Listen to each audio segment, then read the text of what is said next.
Hi, so the question is, what preparations should I make for a hospital visit? Um, so, when someone with Alzheimer's disease goes into hospital, often it's planned, often it's not planned if my mum is anything to go by anyway. And I found over the years that actually there's quite a lot you can do in advance that you can prepare for, which are really, really helpful.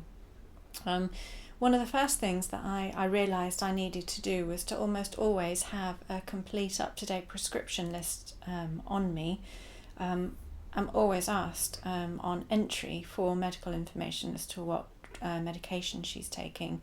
So that's a really handy one. What the staff would actually prefer to have, if the medication is prescribed in dosset boxes, is either that dosset box itself or a prescription document. Medical history is also really handy to have. So I've become quite au fait in things like allergy informations and anything that can become pertinent. Having it as a PDF is pretty useful because that means even if I'm out and about and I don't have my computer with me, I can at least kind of have it on my phone, so I've got it in some form.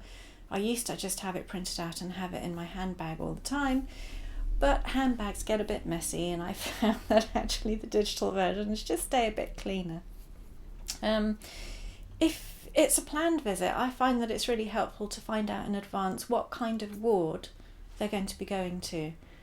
In the UK, certainly in London and my mum's hospital, there's quite a big difference in how she's treated and managed depending on the type of ward that she's in.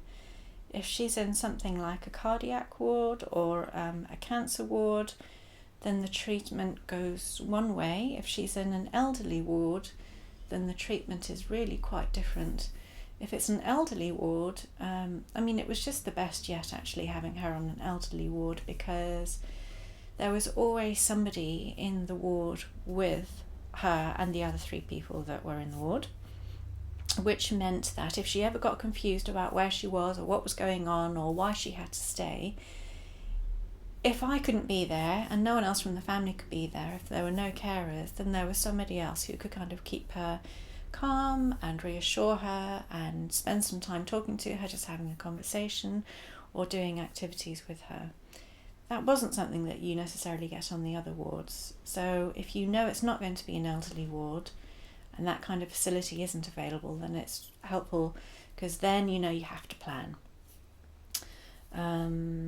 So by planning, I mean you have to make sure, I found that I had to make sure that I was there or somebody was there with her, just to kind of keep her calm and keep her reassured and to keep levels of anxiety as low as possible.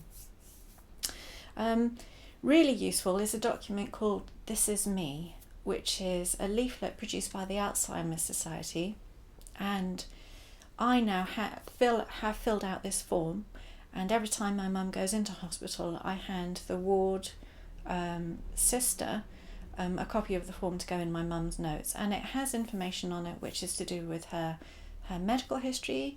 It has contact information for myself and my siblings so that if anything happens they can get hold of us quickly. It has kind of what you might think of as less consequential information, like her preferred name, how she likes to have her tea and her coffee, what her interests are, what her dislikes are, what she's allergic to, and sort of general information about her and her life, so that if people come into contact with her and maybe need to calm her down or reassure her, they can do that more quickly because they're pre-armed with that information. So it's a super useful document, and I'll provide a link to where you can download it on the Alzheimer's Society website.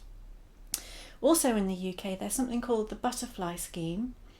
This scheme was set up by a carer and now operates in over 100 hospitals in the UK.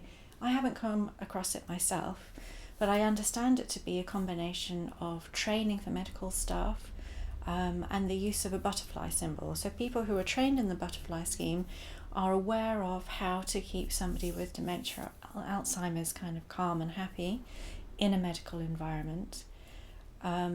And this is triggered by the use of wearing a little butterfly symbol or having a butterfly symbol perhaps on the wall behind their bed. there's such a high frequency of staff in medical environments like hospitals that you just don't have the time to talk to everybody and set up a context to say this person has Alzheimer's disease.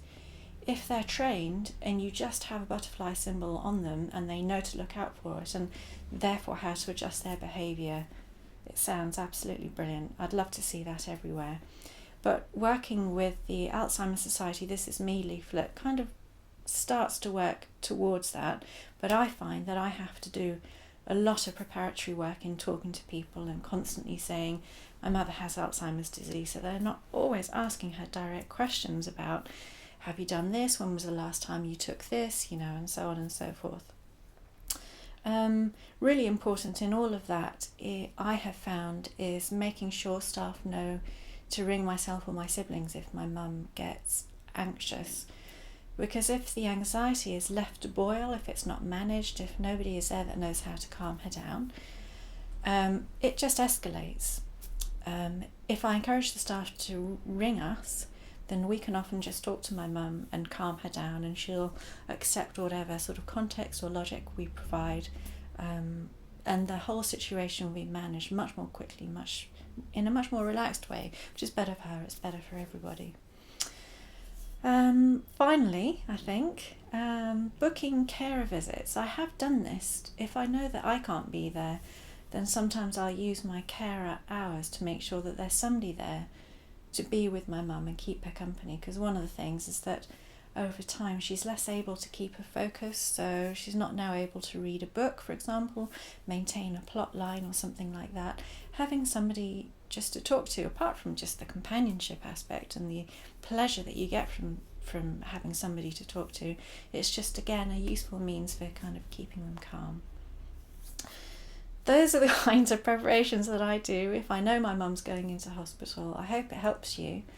If you have any other questions around this, then just send your question to me as a tweet to answers to ALT, and I'll do what I can to answer. Thanks.